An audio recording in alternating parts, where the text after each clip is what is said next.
Sandy Johnson, and I just want to share with you some of my experiences from my life over the last 29 plus years. If I had two words to sum up my experiences, they would be perseverance and resiliency. Throughout my life, I had to persevere through negativity to come into the person I am today. One such example was that growing up, I had a nickname in my household and among my close neighbors. They called me this word. People at school wouldn't believe it because in school I was so quiet, I didn't speak. But from that time, I darkened the doorstep till it was bedtime. I talked. I talked. My mother was like, "You talk too much." So I began to get that little reputation. She said, "You don't ever shut up. She just talks and talks and talks." So one day, one of our neighbors that lived across the street, his name was Todd, he came running over. He was about in 10th grade, I was in 4th grade. He said, "They made a song about you." And I was like, "Really? Somebody recognized my greatness?" What's the name of this song? And he was grinning, and I was like, "What's the name of the song?" He was like, "Run DMC, they talk too much. Oh, girl, you never shut up." I'm sitting there like, whatever, I'm going to keep talking. So this particular day, my family, I was raised in a single family household. We had all of our needs met, most of our wants. I don't have a story of abuse or anything. I had a loving household, and we joked. We even joked about dysfunction to this day. One therapist said, "You guys laugh through your pain." Yeah, we do. It's the only way we handle it. So we were sitting at the dining room table doing our normal joking session, and they were like, "You need to just shut up." And my mother decided to put a piece of duct tape over my mouth. Trying to talk. And so I'm laughing, and tears are running from the laughing, and I just began to lick the tape. And I just kept saying, "You're not going to stop my talking." Of course, it was a mumble because my mouth was taped. And I just continued to lick and lick until the tape loosened. So sometimes in your life, you have a duct tape experience. You have something holding you back from your passion, your purpose, and you have to keep licking away at it. Licking and laughing at the situation with the tears flowing, holding on, and not allowing anything to come between your purpose. Today, I'm a school counselor, inspiring motivational speaker, so guess what I get paid to do? Talk. Yes, that's what I get paid to do. And as I moved on through life, this part is a little different. I've never really talked about this. In about 2007, my life took a major change. It was a major shift in my life. And through the death of some of my close relatives pushed me to my purpose. In about April 2007, my stepfather took ill with cancer. My mother became his caregiver. Through his transition, there was a couple of lessons learned. I've learned to reframe in my life. Reframing is when you have a situation and you find the good in it. Like DOC was a company in Detroit. Growing up, you got called four-eyed if you wore glasses and you cried. But they decided to make glasses in the sexy specs.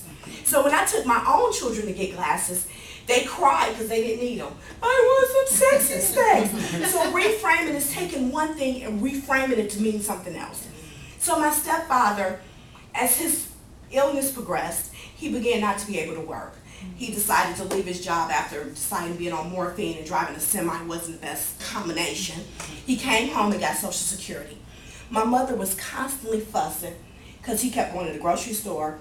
He would get in a little cart with his he was about 6'2", barely weighing 100 pounds at that point. But that was his way of providing. He kept buying groceries, he filled the pantry, he filled the refrigerator, the freezer, the garage was overflowing. I was okay with it because I would just get my grocery bag and you don't need that, do you? And I just grocery shopped at their house for a while. But it was upon his death when he was laying there making his transition, and my sister had to look at him and say, "We have Mama. We have her." And he made his transition. It was through his passing I realized love transcends death. That love is not about the hand holding or the cuddling, it's about being that provider to the end and beyond. Now we move on to near Thanksgiving. Same year. My mother's health had failed during the caregiving. Thanksgiving, we spent it together with our dysfunctional jokes. And then that Monday she had a surgery to put her permanent port in for dialysis. By Friday she was going with the Lord. She left. So I'm like, okay. And I remember clearly that day I went into the bathroom because I'm kind of a private person with grief. And this little voice was like, "You're all alone now." Because being a single parent, where did I spend my Saturdays? at mama's house. You know, even now I think with empty nest, if my mom was here, I would be able to have a shopping partner, movie partner, different things. So, but as soon as that voice came, the small, still small voice said, I said in my word, I'll never leave you nor forsake you. And it went away. So through her transition, I was just kind of numb. But my mother did leave me a little cush. So I was like, you know what, I'm gonna do something different. So I decided to go back to nursing school. That was not for me. I was in class, but then within, my grandfather sat there, my father's mother, my parents started dating when my mother was 15. Wow. So my grandfather had been in her life her whole life. My granddad sat there the day my mom died, because we all went back to her house. He said, I won't be here long either. He said, I can't believe Diane's gone. February 15th, he made his transition. It was as if my support system rug was snatched from under me. All the people I would go to if my lights was off, we didn't have enough food, they were gone. So I decided to just really go crazy and insane. And it's like I threw a dart and landed on Texas, because I was living in Detroit at the time. And I decided to go crazy and have crazy faith. I uprooted me and my 3 kids by ourselves, and we moved down here. Through their death, through any death, like even the end of the pregnancy is really a death of a pregnancy. It comes birth. When a caterpillar turns into a butterfly, there's a death involved.